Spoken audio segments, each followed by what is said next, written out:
Back to கலி கிரிக்கெட்ட. ரொம்ப நன்றிங்க. என் வீடியோ வந்து 2200 வியூஸ் போயிருக்கு. அதுக்கு எல்லாத்துக்கும் ஃபர்ஸ்ட் நன்றியே சொல்லிக்கிறேன். இதே மாதிரி சப்போர்ட் பண்ணுங்க, சப்ஸ்கிரைப் பண்ணுங்க. வாங்க வீடியோக்குள்ள போலாம். அதாவது இன்னைக்கு பாத்தீங்கன்னா இந்தியா வந்து பிளேயிங் 11 எப்படி ஆடுவாங்க, இந்தியா டூர் ஆஃப் ஆஸ்திரேலியா நம்ம கண்டினியூஸா வீடியோ போட்டுக்கிட்டே இருக்கோம். அதுல ரெண்டு ஸ்குவாடையும் பத்தி அனலைஸ் பண்ணிட்டோம். இன்னைக்கு இந்தியா என்ன பிளேயிங் 11 ஆடுவாங்கன்னு நான் ப்ரெடிக்ஷன் பண்றேன், நீங்களும் ப்ரெடிக்ஷன் பண்ணுங்க. வாங்க வீடியோக்குள்ள போலாம்.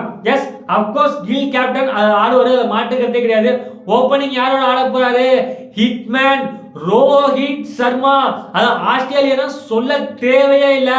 ஆஸ்திரேலியாக்கு அகைன்ஸ்டா 3 பேர் எப்போதுமே பெர்ஃபார்ம் பண்ணுவாங்க. அதுல ஒன்னு யுவராஜ் சிங், ரெண்டாவது ஹிட்மேன் சர்மா, மூணாவது கிங் கோலி. கிங் கோலி எல்லாத்தோடையும் பெர்ஃபார்ம் பண்ணுவாரு. பட் ரோஹித் சர்மா யுவராஜ் சிங் டாமினேஷன் பண்ணுவாங்க. டெஸ்ட்ல விவிஎஸ் லக்ஷ்மண கண்டா கதறுவாங்க ஆஸ்திரேலியா. எஸ் நம்ம இந்த வீடியோல ஓடிஐ ஸ்குவாட் பத்தி ஓடிஐ 11 இருப்போம். வாங்க. Gill and Rohit Sharma opening. One down Virat Kohli, the king Kohli, chase master. அது அந்த spot fix.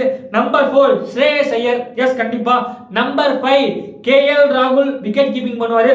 Number 6 Nitish Kumar Reddy ஆடுவார் நான் நினைக்கிறேன். ஏன்னா இது ஆஸ்திரேலியாங்கிறதுனால ஒரு ஆல்ரவுண்டர் தேவை. ஹார்திக் பாண்டியா இல்லாத நேரத்தில் நிதிஷ்குமார் ரெட்டி வச்சு ஃபில்அப் பண்ண பார்ப்பாங்களா? Number 6 Nitish Kumar Reddy. Number 7 Akshar Patel. Yes அதாவது ஒரு ஸ்பின் ஆல்ரவுண்டர் தேவை. அப்படிங்கிற பட்சத்தில் left arm spinner Akshar Patel ஆடுவாங்க. இதுல வந்து ஜடேஜா இல்லைன்னு சொல்லி நம்ம போட்டியிலே பார்த்துருந்தோம். அந்த ஜடேஜா மிஸ் பண்ற மூமெண்ட் நிறைய இருக்குமா? எஸ் அக்ஷர் பட்டேலும் நம்ம குறைஞ்ச பேர் சொல்ல முடியாது. ஜடேஜா என்ன கொடுப்பாரோ அதே எஃபெக்ட் அவர் கொடுப்பாரு. ஒரு லைட் டு லைட் ரீப்ளேஸ் பண்ண மாதிரி நினைக்கிறேன். பட் அக்ஷர் பட்டேல் நம்பர் 7 ஆடுவாரு. ஒருவேளை இல்லைன்னா நம்பர் 7ல வாஷிங்டன் சுந்தர் ஆடுவாரா? ஏன்னா பெருசா லெஃப்ட் ஹேண்டர் அங்க ஆஸ்திரேலியா இருக்காங்கன்னு பார்ப்பாங்க. அதுக்கேற்ற மாதிரி அட்ஜஸ்ட் பண்ணுவாங்க. நான் அக்ஷர் பட்டேலோட தான் போவேன். 7 அப்படின்னுச்சு. 8 குல்தீப் யாதவ் ஆடியே ஆகணும். ஏன்னா ஒரு அந்த மாதிரி ஒரு பர்ஃபார்மர் அவரு. 8 குல்தீப் யாதவ். 9 முகமது சிராஜ். 10 ஹர்தீப் சிங். 11 பிரதீப் கிருஷ்ணா.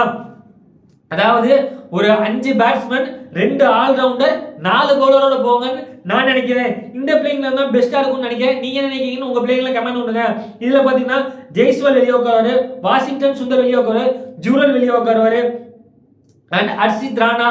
இந்த 4 பேர் வெளியே உட்காருவாங்கன்னு நினைக்கிறேன். ஒருவேளை கௌதம் கம்பீர் ஆல்ரெடி பயங்கரமா பிரஸ் மீட்லாம் கொடுக்குற. ஹர்ஷித் ராணா பத்தி உங்களுக்கு என்ன தெரியும்? யூடியூப் அதை பேசுறாங்க, இதை பேசுறீங்க, காசிக்காக பேசுறீங்க, ஏகப்பட்ட விமர்சனங்கள் நடந்துட்டு இருக்கு. ஒருவேளை பிரதீப் கிருஷ்ணா உட்கார வச்சுட்டு ஹர்ஷித் ராணா உள்ள வந்தாலும் அது ஒரு ஆச்சரியம் ஏற்படுத்துறதுக்கு இல்ல. அதாவது அஜித் அகார்கர் என்ன சொன்னாருன்னா, நாங்க ஹர்ஷித் ராணாவை வைஸ் கேப்டன் ஆக கேட்டோம், அவர் தான் வேணான்னு சொல்லிட்டாரு, அதனால தாங்க ஸ்ரேயஸ் ஐயரை வைஸ் கேப்டன் போட்டுதான் சொல்லி சொன்னாங்க. ஏன்னா பக்குன்னு குண்டதுக்கு விடாம ஆயிடுச்சு. ஏன்னா கேஎல் ராகுல் இருக்காரு, அக்ஷர் பட்டேல் இருக்காரு, முகமது சிராஜ் இருக்காரு. அப்பெல்லாம் இருக்கிறப்ப ஹர்ஷித் ராணா வந்து கொடுப்பாங்களாம். கேட்கிறவன் என்னங்கிற மாதிரி அடிச்சு விடுறாங்க. சரி ரைட்டு, எதுக்காக அவர் வந்து நல்லா பெர்ஃபார்ம் பண்ணா இந்தியாவுக்கு பெர்ஃபார்ம் பண்ணா இந்தியாவுக்கு நல்லது தான், மாட்டுக்கிறதே கிடையாது. பட் அந்த அளவுக்கு ஒரு குவாலிட்டி இருக்கா? மற்ற பிளேயர்ஸ் இந்த அளவு ஒரு இன்ட்ரெஸ்ட் காட்ட மாட்டீங்களா? ஏங்கிறதா கேள்விக்குறியா இருந்துச்சு. நம்ம பிளேயிங் இருந்தாங்க கில், ரோஹித் சர்மா, விராட் கோலி, ஸ்ரேயஸ் ஐயர், கேஎல் ராகுல், நிதிஷ்குமார் ரெட்டி, அக்ஷர் பட்டேல், குல்தீப் யாதவ், முகமது சிராஜ், ஹர்ஷ்தீப் சிங் அண்ட் பிரதீப் கிருஷ்ணாவோட தான் நான் போவேன். நீங்க என்ன நினைக்கிறீங்கன்னு உங்க பிளேயிங்ல கமெண்ட்ல சொல்லுங்க. இந்த வீடியோ பிடிச்சா லைக் பண்ணுங்க, கிரிக்கெட் பார்க்கணும் ஷேர் பண்ணுங்க, மறக்காம நம்ம சேனலை சப்ஸ்கிரைப் பண்ணுங்க. Thank you guys.